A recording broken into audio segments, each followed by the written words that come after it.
غرور کا سر فارس کے پانیوں میں ڈوب گیا۔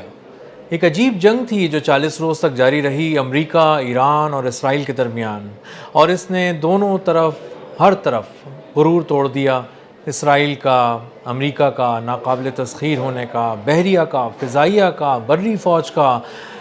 ایٹمی قوت ہونے کا اور بہترین سفارتکار ہونے کا، معاشی طاقت ہونے کا۔ کتنے ہی غرور ہیں جو آج ایران کی دہلیز پر آ کر ٹوٹ گئے اور ہمیشہ کے لیے ختم ہو گئے۔ امریکہ یہ سمجھتا تھا کہ وہ ایران سے کوئی جنگ کرنے نہیں جا رہا، یہ ایک ون سائیڈڈ وار ہے، ایک حملہ ہے جو ہم کریں گے، واپس آ جائیں گے۔ اور جو انیشل ایسٹیمیٹس تھے، جو ڈونلڈ ٹرمپ جس فینٹیسی میں جی رہے تھے، وہ یہ تھا کہ ہم کوئی 3-4 روز کے اندر سمیٹیں گے اس جنگ کو اور واپس چلے جائیں گے، لیکن ایسا نہیں ہوا۔ کیا ہوا، کیسے تباہی ہوئی، یہ میں آپ کو آگے بتاتا ہوں۔ میرا نام اظہر علی خان ہے اور آپ دیکھ رہے ہیں آج کی بات۔ ڈونلڈ ٹرمپ سمجھتے تھے کہ ایران پر حملہ ایک سینیمیٹک وار ہوگی، ایک وار روم میں بیٹھے ہوں گے، کافی انجوائے کر رہے ہوں گے اور ایک بڑی اسکرین پر اپنی فورسز کو بالکل نیکولس مادورو کی طرح، جنہیں وینیزویلا سے کیپچر کیا گیا ان کے پریزیڈنٹ کو، اس طرح کا کوئی ایک سین ہوگا جو وہ آرام سے بیٹھے دیکھتے رہیں گے، اور اس کے بعد ان کی فورسز کچھ لوگوں کو گرفتار کر کے لے آئیں گی، جو ایران کی قیادت ہوگی، ایران میں ایک رجیم چینج ہو جائے گا، جو ایک نئی قیادت ہے وہ آ جائے گی، عوام سڑکوں پر آ جائیں گے، اور امریکی فوج کی دہشت اور اس کی طاقت ہی اتنی ہے کہ اس کو دیکھ کر جب وہ روانہ ہونا شروع ہوں گے تو ایران جو ہے وہ جھکنا شروع ہو جائے گا، اور جب تک ان کے بحری بیڑے اور فوجیں اور فضائی طاقت پہنچے گی ایران کی دہلیز پہ خلیج فارس میں، تو ایران اور اس کی قیادت مکمل طور پر سرنڈر کر چکے ہوں گے۔ لیکن ڈونلڈ ٹرمپ کا ہر اندازہ، ہر تخمینہ، ہر بریفنگ، سب ایک ہی پھونک میں ایران نے اڑا دی، اور سارے دعوے غلط ہو گئے جو ڈونلڈ ٹرمپ کیا کرتے تھے یا سوچا کرتے تھے، کیونکہ ڈونلڈ ٹرمپ 3-4 دن میں جنگ سمیٹنے کی بات کر رہے تھے، بڑی مشکل سے 40 روز میں اپنی بچی کچی عزت، جس میں ان کا تاج نہیں ہے شامل، وہ بچا کر وہاں سے نکلے ہیں، ایران سے واپس آ رہے ہیں، اور اب خلیج فارس میں جو انہوں نے جنگ چھیڑی تھی اس میں وہ مکمل طور پر ناکام ہو گئے ہیں۔ کہاں کہاں ناکام ہوئے ہیں، ان کا غرور کیسے ٹوٹا ہے اور کیسے سمندر برد ہو گیا ہے، اس کی تفصیل میں آپ کو بتاتا ہوں۔ جب یہ چلے تھے تو انہوں نے کہا تھا کہ ہم 4 دن میں جنگ سمیٹیں گے، ہمارے بحری بیڑے روانہ ہونے کا سیدھا مطلب یہ ہے کہ سرنڈر کر دو، بات ختم ہو گئی ہے اور ہمیں اپنی حکومت دے دو ہمارے لوگوں کو۔ اور یہی ہوا کہ جب وہ چلے تو دنیا نے دیکھا کہ بھئی یہ تو اب جھکنے والا ہے ایران، لیکن ایران نے مذاکرات میں چونکہ وہ تھا اس لیے وہ تھوڑا سا جسے کہتے ہیں زخم کھا گیا، اور اس کی قیادت کو نشانہ بنا لیا مذاکرات کی آڑ میں امریکہ نے، جس کو بار بار کہا جا رہا تھا کہ امریکہ پر یقین نہیں کرو، وہ باتوں میں الجھا کر اور پیٹھ پیچھے وار کرے گا، اور اس کا وار بہت ہی کاری ہوگا۔ بہرحال جب ان کی قیادت، ایران کے سپریم لیڈر آیت اللہ علی خامنائی اور ان کے رفقا شہید ہو گئے، اور یہ ایک بہت بڑا غم تھا جو پہاڑ کی طرح ایرانی قوم پہ ٹوٹا، تو اس کے بعد یہ طے کر لیا گیا کہ ہر وار پہلے سے زیادہ شدید ہوگا ایران کا، اور جو کچھ بھی ہے ایران کے پاس وہ سامنے نکال کر لے آئیں گے ایرانی، اور اس کے بعد اب امریکہ اور اسرائیل کو نہیں چھوڑیں گے، کیونکہ یہ ایک ایسی جنگ جو ایران نہیں چاہتا تھا وہ ان کی دہلیز تک لے کر آ گئے ہیں۔ ایران نے 2 فرنٹ پہ لڑنا شروع کیا۔ امریکہ کو کہا کہ تم سمندر سے آتے ہو تو ہم تم پہ سمندر پہ وار کریں گے۔ اسرائیل جو فضاؤں سے وار کر رہا تھا اس کے طیارے گرانا شروع کیے، ان کی بہت ساری ایئر بیسز پہ حملہ کیا، ان کی بہت ساری ایسی جگہوں پہ حملہ کیا گیا جو کی انسٹالیشن سمجھی جاتی تھی، حیفا کی آئل ریفائنری اڑا دی۔ اسرائیل کا پورا غرور توڑ دیا، جو آئرن ڈوم اور ڈیوڈ سلنگ اور ایرو 3 ان کے جو 3 خاص اور بڑے دفاعی نظام تھے ان کو ہلکان کر دیا، اوور ویلم کر دیا، اور اس کے بعد تباہ کر دیا، اور وہ نشانہ لگا ہی نہیں پائے، کیونکہ ایسے ایسے ہتھیار استعمال کیے ہیں اس جنگ میں ایران نے کہ پوری دنیا کو، عالمی سپر پاورز کو حیران کر دیا، نہ صرف اپنے ہتھیاروں سے بلکہ اپنی پرفارمنس سے، اپنی پریسیجن سے، اپنی ایکوریسی سے، کہ کس طرح ٹھیک ٹھیک نشانے لگا رہے تھے وہ، اور کون کون سے ایسے اہداف کا چناؤ کر رہے تھے جو کسی نے دیکھے ہی نہیں تھے۔ یعنی ایک شہر ہے جو دارالحکومت بھی ہے تل اویو، اس کو تو سب جانتے ہیں، لیکن بنائے براق کوئی شہر ہے اور وہ اتنا لائم لائٹ میں آ جائے گا، اور وہاں موساد کے اہم اور شیطانی دماغوں کو ایک ریزیڈینشل بلڈنگ میں جہاں وہ کیموفلاج میں بیٹھے تھے اڑا دیا جائے گا، تباہ کر کے مار دیا جائے گا، یہ کسی کے وہم و گمان میں بھی نہیں تھا۔ جو اسرائیلی ملٹری براس ہے اس کو جو تہیں ہیں، کئی تہوں کے نیچے وہ چھپے ہوئے تھے، تہخانوں کے اندر چھپے ہوئے تھے، وہاں ان کو نشانہ بنایا گیا ایسے محفوظ بنکر سے جس کے بارے میں سب کو یقین تھا کہ وہاں تک کوئی نہیں پہنچ سکتا، کوئی آبجیکٹ، کوئی پروجیکٹائل، کوئی میزائل نہیں پہنچ سکتا. وہاں پہ بیلسٹک میزائل اور ہائپرسونک میزائلوں کے ایسے پریسیجن کے ساتھ حملے کیے گئے اور اس کی ایکوریسی اس قدر 100% رہی کہ اسرائیلی آرمی کے ساتھ ساتھ خود ڈونلڈ ٹرمپ سے لے کے پینٹاگون اور سینٹ کام سب چکرا کر رہ گئے اور پریشان ہو گئے. دوسری طرف جو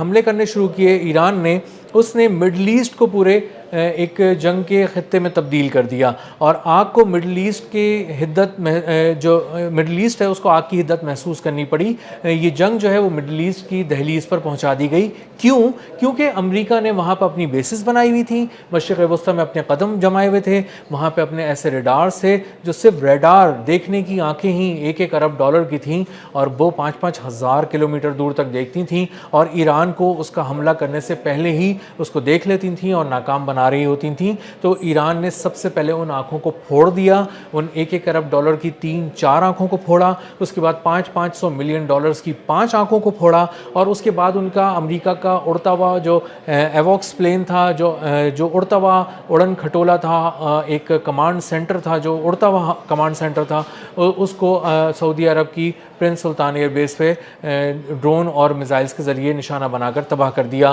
اس سے جو اس کی کیپیبلٹی تھی حملہ کرنے کی، جو ایئر اسٹرائک کی کیپیبلٹی تھی امریکہ کی، وہ بری طرح کمپرومائز ہو گئی،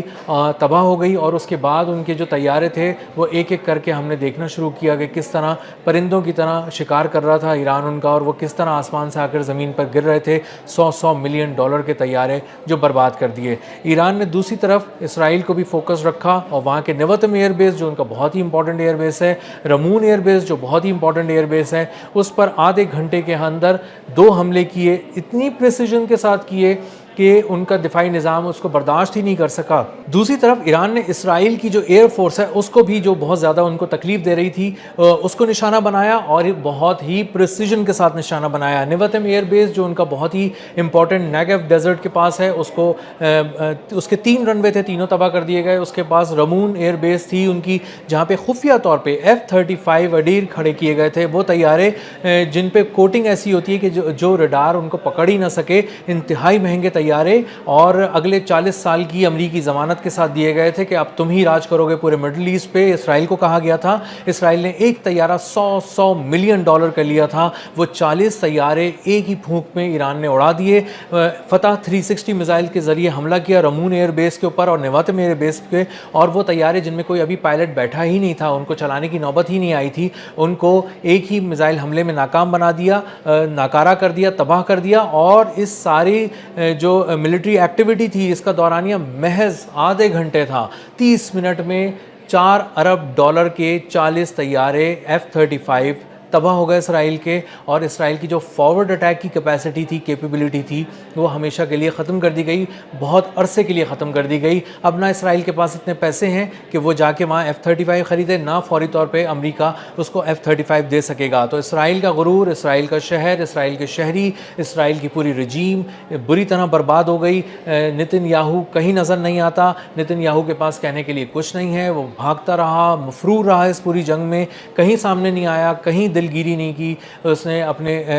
عوام کی، کہیں ان کے ساتھ کھڑا نہیں ہوا. ہر عمارت کھنڈر بن گئی، ہر بنکر جسے بہت سیف سمجھتے تھے اور اسرائیلی سمجھتے تھے کہ وہ وہاں چھپے رہیں گے، ان بنکرز کا حال ہم نے دیکھا کہ وہاں پہ اس قدر شدید بو تھی، وہاں پہ مستقل رہنے کے لیے وہ بنکرز نہیں بنائے گئے تھے. سفوکیشن بہت زیادہ ہو گئی، پانی کا بہت زیادہ شارٹیج ہو گئی، بجلی کے بہت مسائل ہو گئے. اسرائیلی تھے، انہوں نے کبھی بھی یہ نہیں سوچا تھا کہ ان کے پیارے اس طرح جنگ میں مارے جائیں گے. اسرائیل میں اس حد تک ایرانی میزائل پینیٹریٹ کر کر کے اندر آئیں گے اور تباہی مچائیں گے. انہوں نے تو ایک سوچا تھا کہ کبھی بھی کوئی جنگ ہوگی تو تھوڑی بہت اسرائیلی آرمی جس طرح جا کے غزہ میں مظلوموں کو کاٹ دیتی ہے بری طرح، عورتوں، بچوں اور مردوں کو، نہتوں کو، اسی طرح کا کوئی شاید جنگ ہوگی جس میں وہ لڑ لے گی ان کی آرمی. لیکن ان کی آرمی تو پہلا میزائل فائر ہوتے ہی بھاگ گئی، بنکرز میں چھپ گئی. انہوں نے لا تعلقی کا اعلان کر دیا اپنی فوج سے، اور وہ بھی امیگریشن کے چکر میں جس طرح امیگریشن لے کے بھاگا جاتا ہے، جس طرح انخلا ہوتا ہے، اس طرح سے سمجھیں آپ کہ وہ بھاگنے والوں میں شامل ہو گئے. اسرائیلیوں نے اپنی زمین چھوڑ دی. اس سے یہ بھی ثابت ہو گیا ایران جنگ سے کہ یہ زمین واقعی اسرائیلیوں کی نہیں ہے. قابضین کو اس کی زمین نے اگلنا شروع کر دیا تھا، وہ وہاں پر بس نہیں پا رہے تھے اور وہ وہاں سے جان چھڑا کے بھاگ رہے تھے. انہیں اپنی مٹی کی تڑپ تھوڑی بہت بھی نہیں تھی. اسی طرح ہم نے آبنائے ہرمز کو دیکھا، کہ وہ ایران نے بہت کامیابی سے بند کیا، اس میں ایک ٹرانزٹ فی لینی شروع کی، اور اس کے بعد آبنائے ہرمز پہ اپنا کنٹرول مکمل کر لیا۔ جو پہلے تھوڑا بہت تھا اب مکمل ہو چکا ہے۔ اب دنیا کوئی بھی تجارت کرے گی آبنائے ہرمز سے تو وہ ایران کو پے کرے گی $2 لاکھ، اور اس کے بعد $20 لاکھ، اور $20 لاکھ دے کر ان کا جہاز وہاں سے نکلے گا، اور یہ فیس ادا کرنے کے بعد ایک نیا معاشی انقلاب آئے گا ایران میں، اور ایران جو پہلے پابندیوں کی زد میں تھا، بہت زیادہ مشکل سسک رہی تھی اس کی معیشت، اب ایک نیا سانس لے سکے گی، ایک نئی صبح وہاں طلوع ہو رہی ہے۔ اور دوسری طرف جو پورا خطہ ہے وہاں سے امریکی جو بیسز ہیں ان کا خاتمہ ہو جائے گا۔ امریکہ کے قدم وہاں پہ مشرق وسطیٰ میں جو جمائے ہوئے تھے وہ اکھڑ گئے ہیں، اس کی آنکھیں پھوڑ دی گئی ہیں اور اس کے پاؤں کاٹ دیے گئے ہیں۔ سفارتکاری میں بھی ایران نے اپنے آپ کو منوا لیا، پوری دنیا کا احترام کیا، جو گزرنا چاہتا تھا، جو دشمن نہیں تھا اس کو گزرنے بھی دیا گیا، پاکستان کا بہت احترام کیا گیا۔ بہت سے اور ملک ایسے ہیں جو ایران کے ساتھ کھڑے نہیں تھے لیکن وہ امریکہ کے ساتھ بھی کھڑے نہیں رہے، اسرائیل کے ساتھ بھی کھڑے نہیں رہے، ایسے ملکوں کا بھی ایران نے احترام کیا، ان کو بھی جو ہے گزرگاہ سے گزرنے دیا، اپنے جو بالکل ہی قریب اس کے واقع تھی آبنائے ہرمز۔ تو ایران نے ایک نئی تاریخ رقم کی ہے۔ جو غرور تھا دنیا کا، اسرائیل کا، امریکہ کا سپر پاور ہونے کا اور مل کر ایران کو مارنے کا، ایک بہت پرانا 40 سال سے یہ تڑپ تھی ان کے اندر کہ اس میں کسی طرح جا کے ہم ایران پہ جنگ مسلط کریں، جو وہ نہیں چاہتا وہ جنگ مسلط کریں اور اس کے بعد اس کو ماریں، تباہ کریں، اس میں وہاں بربادی کی ایک نئی تاریخ رقم کریں۔ وہ زمیں بوس ہو گئے سارے منصوبے، ایک ہی پھونک میں ایران نے اڑا دیے، اپنے عزم سے، اپنے عزم مصمم سے اور اپنی عظیم قربانیاں جو اس نے دی ہیں، اس کے شہداء نے خون سے ایک نئی تاریخ لکھی ہے، اور وہ نئی تاریخ اس میں کہیں سپر پاور نہیں ہے، اس میں آبنائے ہرمز ہی ہر طرف ہے، اور اس میں اسرائیل کہیں نہیں ہے، اس میں نتن یاہو مائنس ہو چکا ہے، ڈونلڈ ٹرمپ کمزور ہو چکا ہے اور اب اپنے ہی لوگوں کو جواب نہیں دے پا رہا۔ تو جو ہم کہہ سکتے ہیں کہ جو غرور تھا دنیا کا، جو سپر پاور کا غرور تھا، جو دفاعی طاقت کا غرور تھا، وہ خلیج فارس کے پانیوں میں آ کر ڈوب گیا، ایران سرخرو ہو گیا، اور آنے والے دن ایران کے سرخرو ہونے کی، اس کی آگے تقدیر بدلنے کی اور اس کی کامیابیوں کی گواہی دیں گے۔ اب تک کے لیے اتنا ہی، ملتے ہیں اگلے ولاگ میں ایک نئی خبر، نئے تجزیے اور نئے زاویے کے ساتھ۔ اللہ حافظ۔